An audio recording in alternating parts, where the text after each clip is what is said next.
Good morning, everybody. Yeah, it's about 7 o'clock Wednesday morning, the 18th of September here, and you're looking at the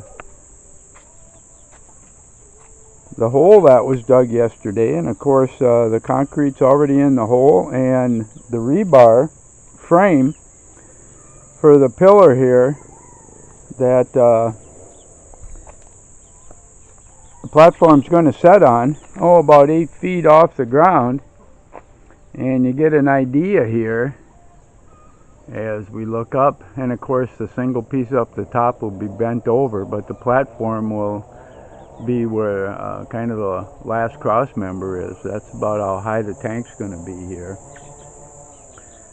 That will supply the kitchen and of course the bathroom and the comfort room.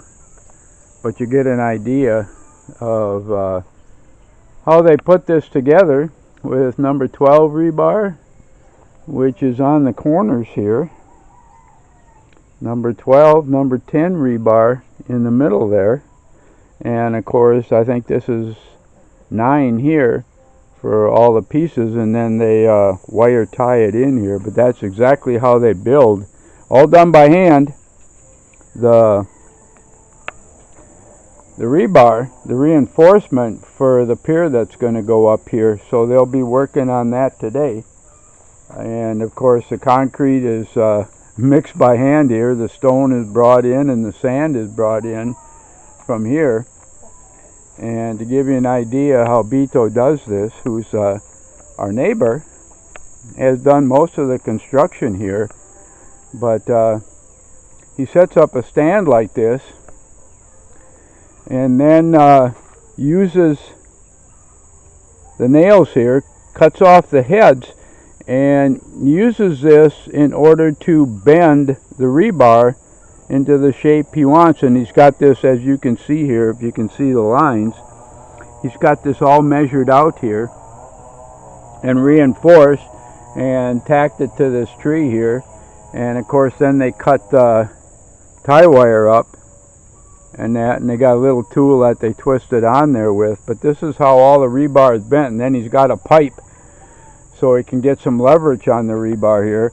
But nothing is pre-bent here, pre-cut or anything. All the rebar comes in 20-foot lengths, as you can see by the stuff on the ground here. And I think this is all the way it looks, all 10.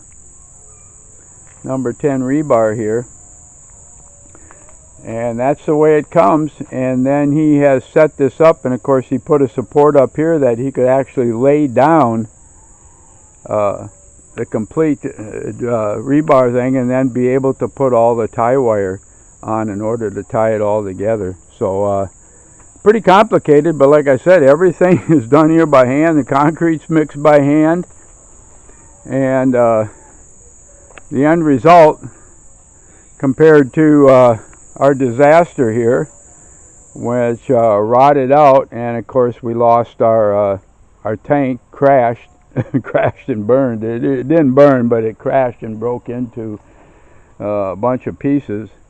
And of course now we're going to have a concrete pier that's going to go up, and it'll be about 8 feet, and then on top of it we'll sit our stainless steel tank that we picked up.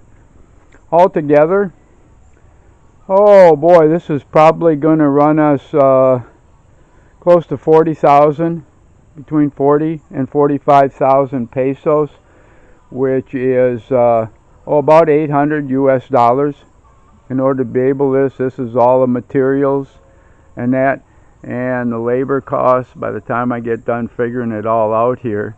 Like I said, somewhere between 800 and 900 US dollars in order to be able to put this up. So all the money that we had set aside for our vehicle, unfortunately because of this accident and losing our storage tank here, we've had to readjust and basically use the money where it's needed the most, and that's definitely here, because right now we are carrying, in our 5-gallon buckets, we're carrying all the water for our comfort room there and our shower, and of course we're carrying all the water for the kitchen. That's used in the kitchen also. So just wanted to kind of bring you up to date. We'll have to make another video today as they progress with their project here. Until then, I'm going to say goodbye from the back of the camera here. Everybody have a good day, and I sincerely hope the Lord blesses each and every one of you.